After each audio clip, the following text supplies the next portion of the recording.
Why am I losing faith in the UFL and the future of the league?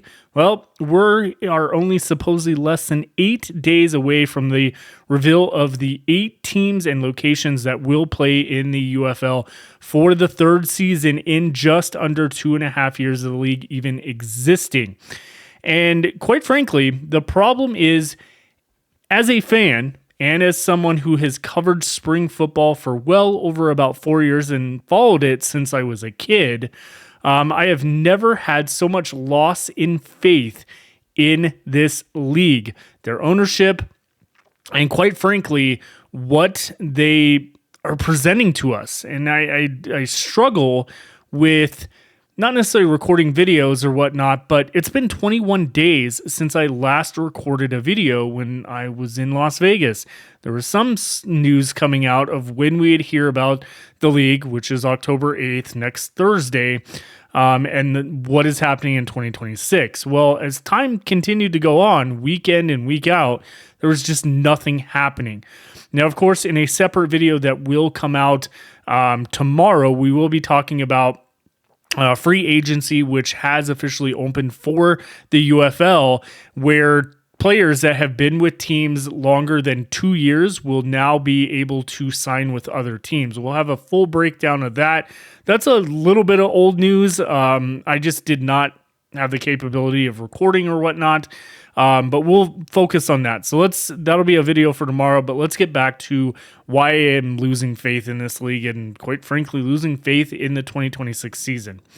And again, this is a big, utter disappointment and a big letdown. Time and time again, we have had happen with these leagues, whether it was the USFL and XFL merging, the constant back and forth, not hearing anything, and then finally, literally maybe 2.5 months prior to kickoff, we finally got the announcement and the league was merging and everything like that. Constant rumors, constant information of who was surviving, who wasn't, how many teams. We're right back in the same exact scenario heading into the third season. Now, of course, Mike Rapoli, who has taken over the business operations of the UFL as a co-owner, quite frankly, I am not too impressed at all with the other co-owners, especially Disney, ESPN, Fox, all these television networks that are doing nothing to help the league out. And let's talk about this, because let's rewind to just 2 days ago on the Pat McAfee show and something that James Larson pointed out on X yesterday. He goes, if you don't believe the UFL has a marketing branding problem, I present to you this clip from the Pat McAfee show today where the league was briefly discussed. Now, as far as I know, it was basically talking about overtime in the NFL, preventing ties, because as we know, the Cowboys and Packers game this past weekend went to a tie. The score was 40-40. They could not, there was a field goal at the end of overtime that tied it, and that was the end of the game. So again, in less than 2 minutes, as James Larson's putting here, one of sports' most popular shows had the following things to say. And let me just be clear on this. Pat McAfee has really never been a fan or someone that promotes the UFL in a positive spin. It's rare. It's very in between stories, but this is what James Larson's pointed out. Multiple references calling the league the XFL, the UXFL. Questions being asked, is this still going on? Is this still happening? They're bleeding like a sucker. They have to figure out something out. It's been publicly stated they lost $40 million. That we're talking about the XFL from almost 3 years ago at this point, losing $40 million. We're not even talking about the correct league at this point. A league that Pat McAfee show is on one of their channels. The co-owners of the league, Disney and ESPN, has a Pat McAfee show on ESPN. That's where this is, and you don't even know the information, or the ESPN can't provide it. He also said their quarterbacks did a holdout, referencing the legal issues with union in training camp. Again, something that's been worked out for months on end at this point. Blast the league for not keeping the NFL or the XFL name. I'll leave that conversation for later. Joking about Samson Nakua slapping a Battlehawks fan and breaking his back, and then saying that was terrible to watch. It's a tough brand to watch. James Larson goes on to say Pat McAfee, who was once a sideline reporter for ESPN during the XFL's 2020 season, gives a simple "I don't" when asked if he still watches the league. Mind you, Pat works for ESPN right now. ESPN is a major broadcasting partner and stakeholder in the UFL. Yet, Pat proceeds to comment on how tough of a brand of football it is to watch. Well, live on ESPN, let's be honest, the football product is not the problem this league has. Sure, there's a couple of short positive comments about Jake Bates and Cavante Turpin, but those are clearly an afterthought. They talk about / treat this league like it's a joke. They have zero idea if the UFL is still playing, and all they can continue to harp on is the poor branding, the legal chaos, the financial losses, etc. It's all negative. Why? Because the casual fan only catches tidbits of negative press about the UFL every so often. That's all they remember, because that's all that mainstream media picks up.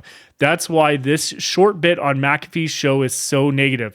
The UFL does not efficiently push their positive storylines by press, social media, and it's killing their brand. There's so much good that the UFL does every single year for professional football space. It constantly gets overlooked by mainstream media, including ESPN and Fox and their partners. This narrative has to change, but it starts with the UFL themselves setting the tone. For the most part, this negative press is the result of self-inflicted wounds, as he says.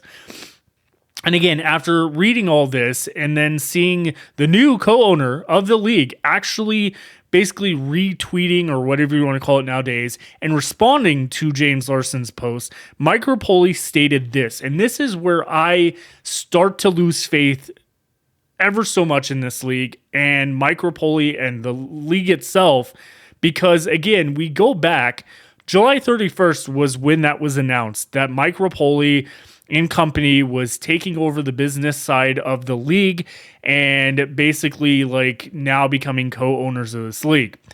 We have heard time and time again, they continue to work on stuff. We know on July 31st, it was announced that Columbus was going to be a relocation spot for one of the teams. We didn't know at that point in time.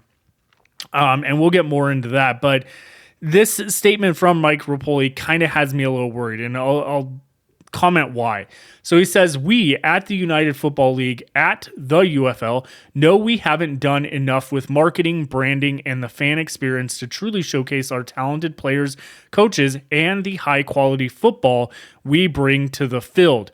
I guarantee things will change in the future. I am working on some ideas. Okay, so that's where he says it. Now, the post itself that he shared, he did post a picture of him with John Gruden in his basement, in his like place he films videos, wearing the shirt that's on the picture of him that's on the thumbnail, holding the UFL ball is the same picture. And quite frankly, to be honest, like, could we get John Gruden in some form? I don't think so. I'll be 100% honest. I think that's a real long shot compared to John Gruden either going to a college team or somehow at one point, despite all the craziness of what has happened with him in the NFL, with the Las Vegas Raiders in the past, I could see him moving on and going into essentially a NFL team at that point, not a UFL team. I wish. It'd be great for publicity and stuff like that, but we'll hold that thought. So with all that being said, let's really get down to the topic of this video and why I'm truly losing hope in this league, ownership, and the overall this so-called promise to marketing, branding, and the fan experience. As I said, it's been since July 31st and constant ridiculousness that we've heard the same message over and over. We had the talk of the relocation, the pandering of the Birmingham Stallions not staying. Then they were all along. They were never going to be relocated, and Rapoli and company kind of played that game.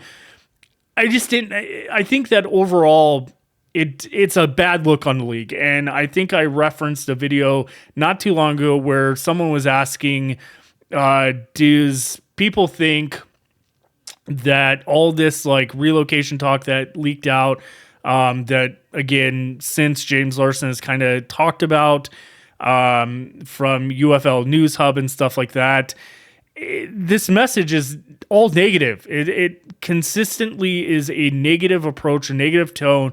Oh, the Birmingham Stallions may go away. You are enraged fans. And then they were never going away in the first place, from my understanding. And again, as of today, it is now officially under 6 months from the start of the UFL season if we are starting at the end of March. This would be... It is October 1st. We are now under 6 months until this league starts. It could be 5 months away. Could be exactly 6 months. We don't know at this point.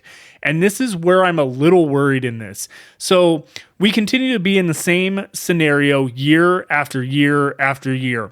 I think that last year, in between season 1 and season 2, we were kind of hanging on the threads of trying to figure out what was going on. Now we're going from season 2 to season 3, and I almost feel like we're right back of the merger again, because we don't know what teams are playing in 2026.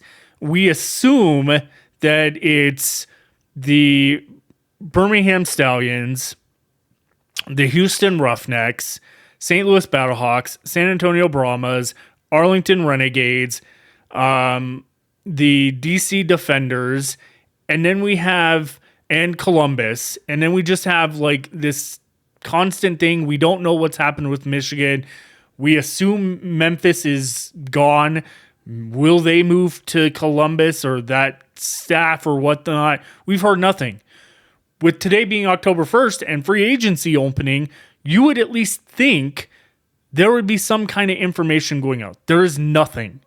And again, how in the world are we hearing this time and time again? As Mike Rapoli said in his thing, I guarantee things will change in the future.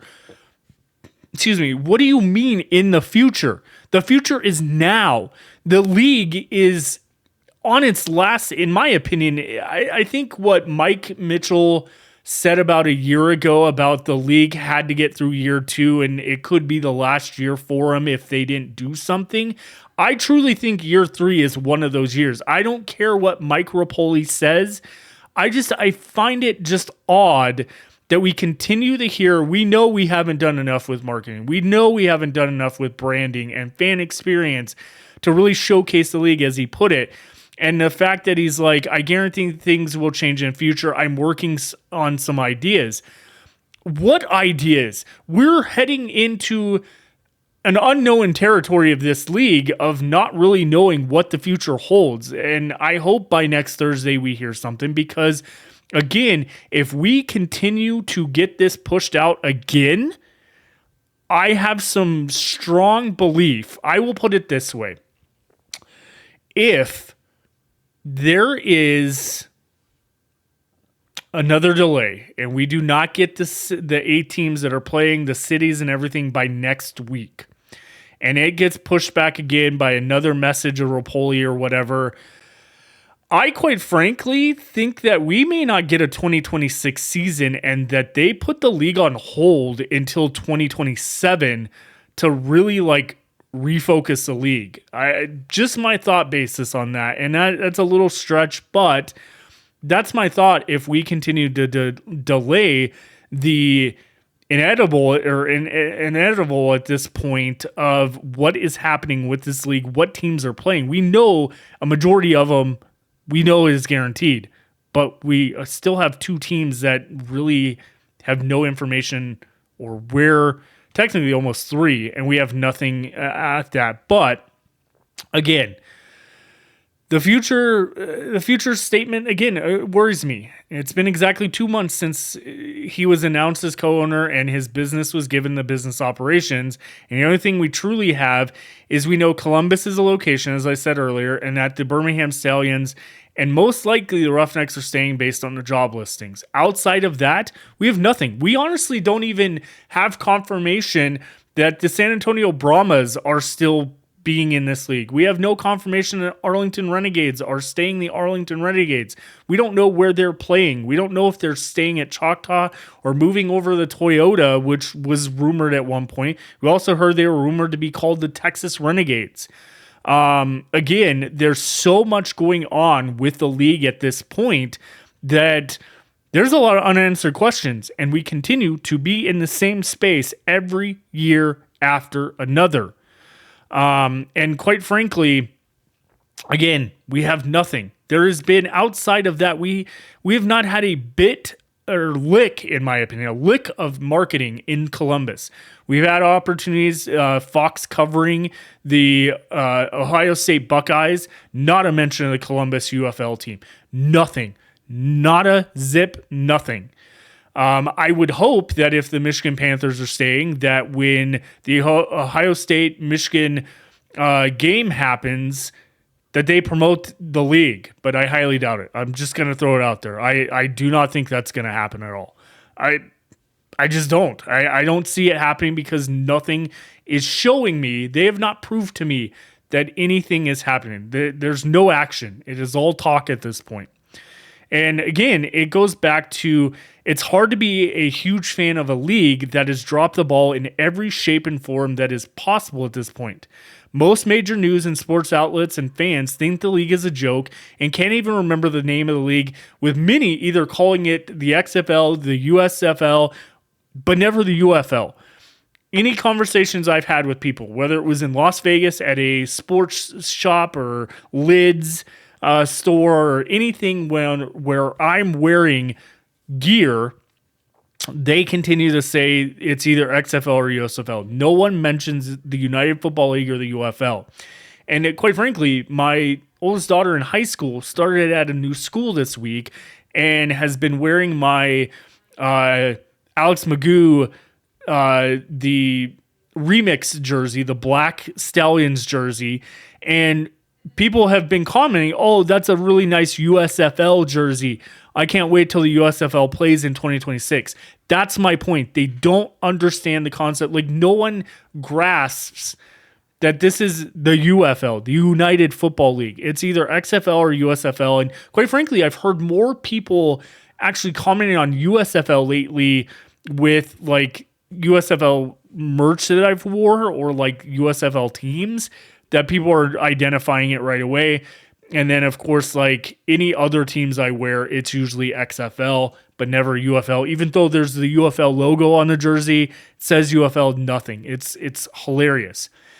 What also is very weird to me is how we have not heard a word from Russ Brandon, Daryl Johnston, Danny Garcia, or Dwayne The Rock Johnson, or truly anyone officially from the league minus Rapoli on X. If it wasn't for reading his posts and like going onto their site looking for news, you would think there was 9 teams playing in 2026, because it doesn't talk necessarily about relocation on their site page. If you scroll down, it just says new markets. The league is still having a summer sale on merch now that we've officially headed in the fall. Nothing's changed there.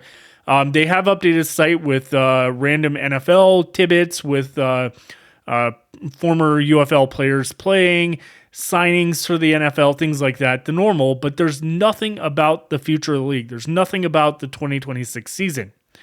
Now, of course, I am assuming everything will be good to go and announced in the next week, or as stated by Rapoli a couple weeks ago when I was in Vegas and I made that video.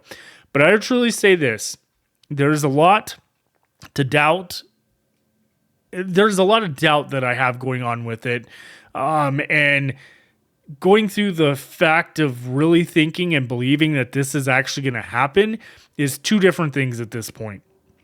And I don't mean to come on here and sound negative, as like James Larson was saying with the Pat McAfee show, but I think we've all got to be honest with ourselves, and it's exactly what James Larson was saying too. I am worried that we are heading in a wrong direction with the league, despite the fact the shiny glitter, Mike Rapoli Stables, and company coming in, looking and making it look like they're changing this league for good. We're long-term plan. We just haven't seen anything. And it's been 2 months exactly since we heard that announcement on July 31st. You would think they would have had more in place as we headed into the 2026 season. Whether that season starts in February, whether it starts in March, they, in my opinion, are behind the curve at this point.